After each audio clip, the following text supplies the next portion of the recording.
At the end of this video, you should be able to determine the optimum solution to an assignment problem using the Hungarian method. This is the procedure for getting the solution with the help of Hungarian method.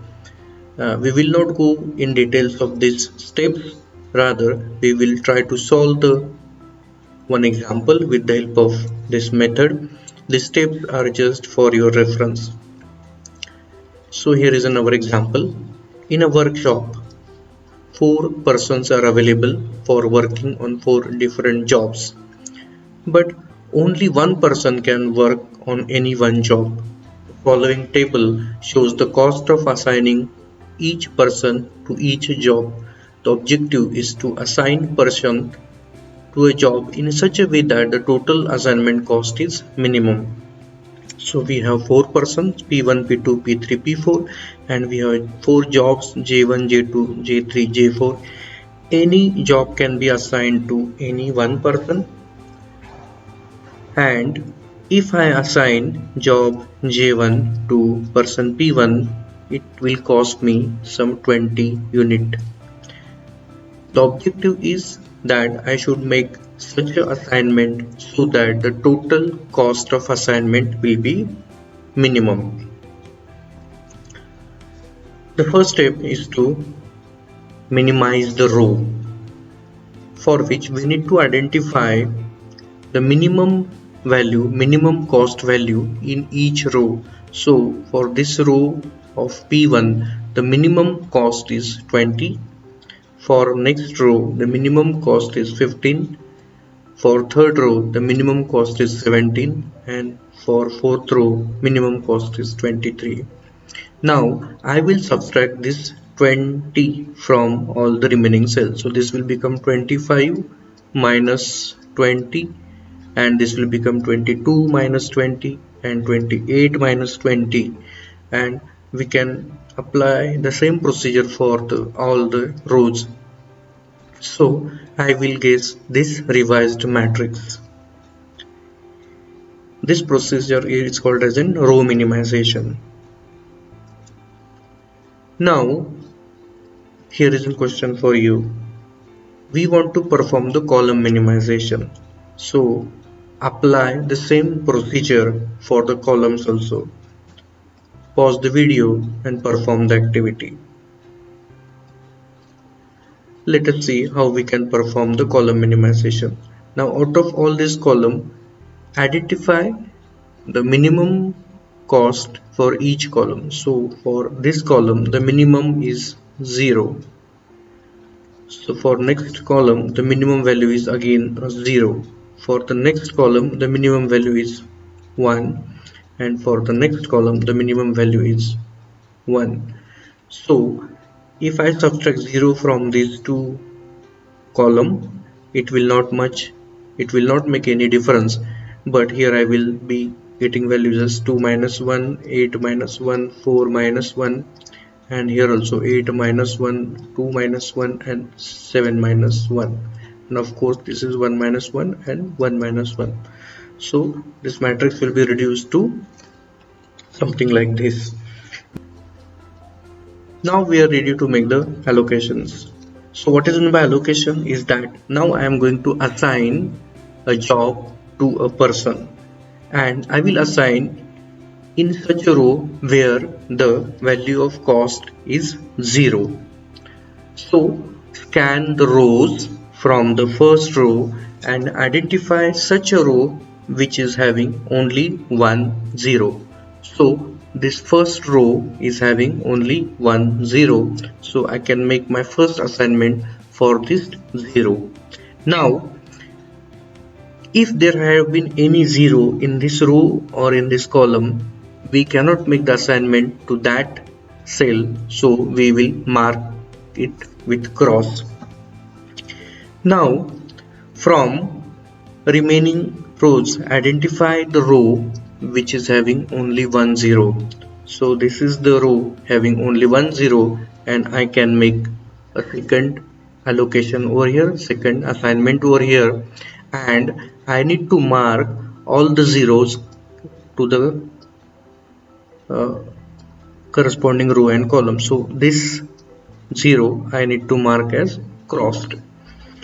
Now I will look for the next rows, as there are no more rows having only 1 0, so I will scan for the columns. So here is an already allocations are there for these two columns, so I will move to the third column.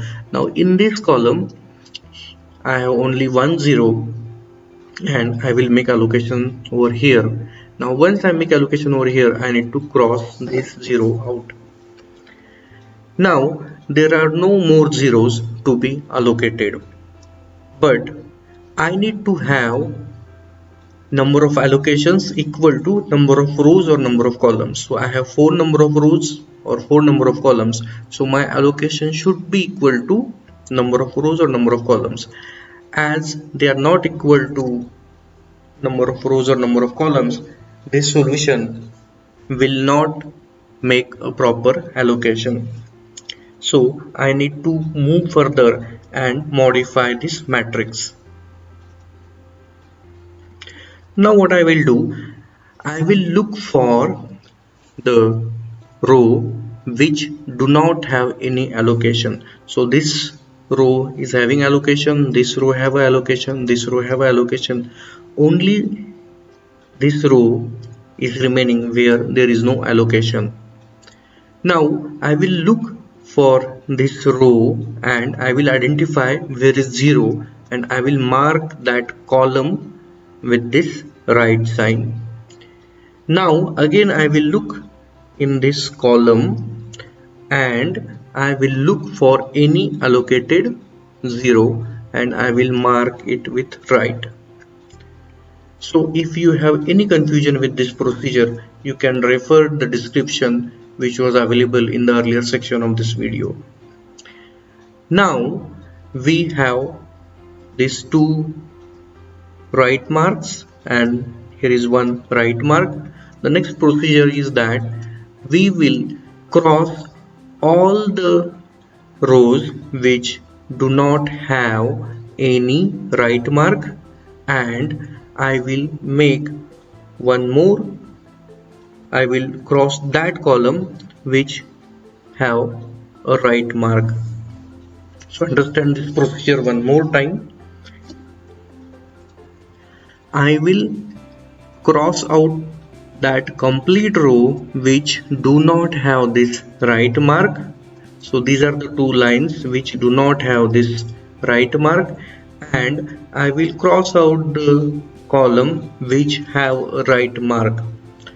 Now why did I made this? Because I wanted to make minimum number of lines which will cover all the 0. So these are the 3 lines, 1, 2 and 3 number of lines which have covered all the 0. And how do I verify whether I am getting it correct or not? The number of minimum lines should be equal to number of rows or number of columns minus 1. So I have 4 number of columns. So I have 4 number of rows and 4 number of columns. So 4 minus 1, 3. So all the zeros should be covered with 3 number of lines. So if you are correct at this stage, you can move further.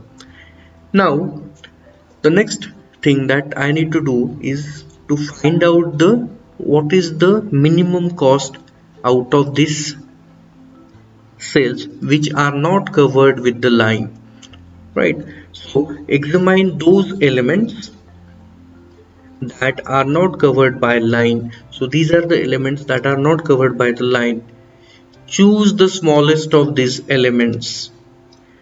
So smallest of these elements is 1, and subtract this element from all the elements that do not have a line through them.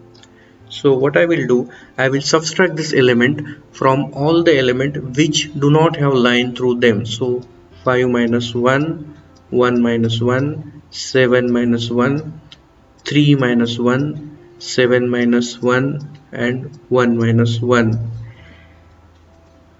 Next it is asked, add this smallest element to every element that lies at the intersection of these two lines. So I will add this 1 to the intersection. So here it is 2 plus 1 2 plus 1. So these are the two elements which are at the intersection, and the remaining values will be unchanged. The resulting matrix is the new revised cost table. So let us revise this matrix, and I will get matrix something like this. Now I can further make allocations. Now I will examine all the rows and will try to find out the row with a minimum only one number of 0. So here is the 0 with having, here is the row with only 1 0, and I will make my first allocation. So as I have made this allocation, I need to cross this out because I cannot make any further allocation to this 0. Now there are no more rows remaining with only 1 0, so I will examine the column. So this column I cannot make any allocations. To this column I have already made the allocation. So to this column there are two zeros, to this column there are two zeros. So what I will do, I will make random allocation over here and for this particular row. Now as I made allocation over here, I need to cross it out zeros with that column and with that row. Now moving further, now I have got this row with only 1 0, so I will make allocation over here and I will cross this 0 out, and now I have only one row which is available for making the allocations, and here the 0 is also available, so I will make the last allocation over here. Now there are one allocation in each row and each column, so let us verify. So I have allocation in this row, I have allocation in this row, I have allocation in third row and in fourth row.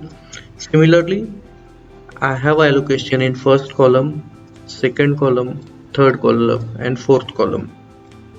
So this is my final solution. The next step is to calculate the cost of these allocations. Now in order to calculate the cost of allocations, we have to consider the matrix which contains the actual cost. So this is the matrix which contains the actual cost, and I will transfer these allocations from here to here. So my first allocation is that my P1 will be allocated to J1, right? And the second allocation is that my P2 will be allocated to J4. My third allocation is that P3 will be allocated to J2, and the fourth allocation is that P4 will be allocated to J3. And let us now calculate the cost of assignment.